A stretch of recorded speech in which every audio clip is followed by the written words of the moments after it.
গলা ব্যথা ঠান্ডায় যখন একেবারেই কোনো কিছু গিলা যাচ্ছে না, ঠিক তখনই হচ্ছে ডিসাইড করলাম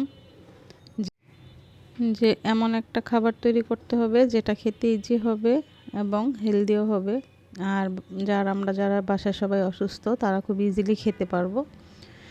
তাই হচ্ছে সবজি খিচুড়ি করে নিচ্ছি। এখানে মুগ ডালটা সিদ্ধ করে নিয়েছি আর অনেক রকমের সবজি কেটে নিয়েছি। দিয়েছি হচ্ছে ফুলকপি, গাজর, আলু, টমেটো, বাঁধাকপি, মিষ্টি কুমড়া সব কিছু দিয়ে। আর এখানে হচ্ছে ভাতের চাল দিয়েছি 1 কাপ, পোলার চাল 1 কাপ দিয়ে এটাকে এখন একদম পাতলা করে সবজি খিচুড়ি বানিয়ে নিব।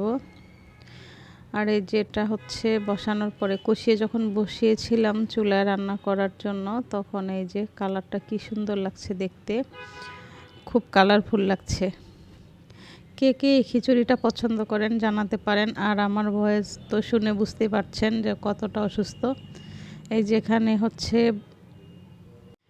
হচ্ছে যখন হয়েছে, মানে এটা ফুটতে শুরু করেছে সেই সময়ের ভিডিও।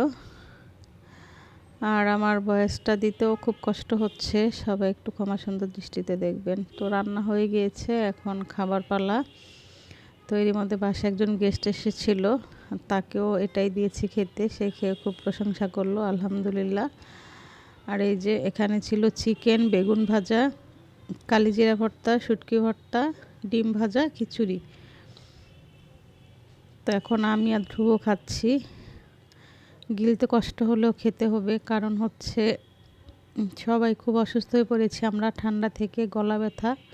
এর জন্যই হচ্ছে নরম খাবার ট্রাই করতেছি। খিচুড়িটা খেতে বেশ মজা হয়েছিল। কে কে পাতলা খিচুড়ি পছন্দ করেন। আর এই শীতে সবাই হচ্ছে সর্দি কাশি থেকে সতর্ক থাকুন।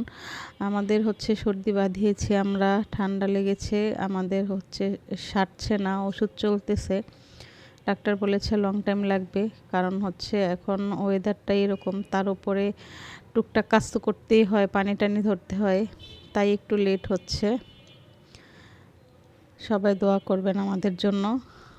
আর 2024-এ যেমন সবার সাপোর্ট পেয়েছি, 2025-এ এসেও সবার সাপোর্ট পাবো এই আশাই করছি।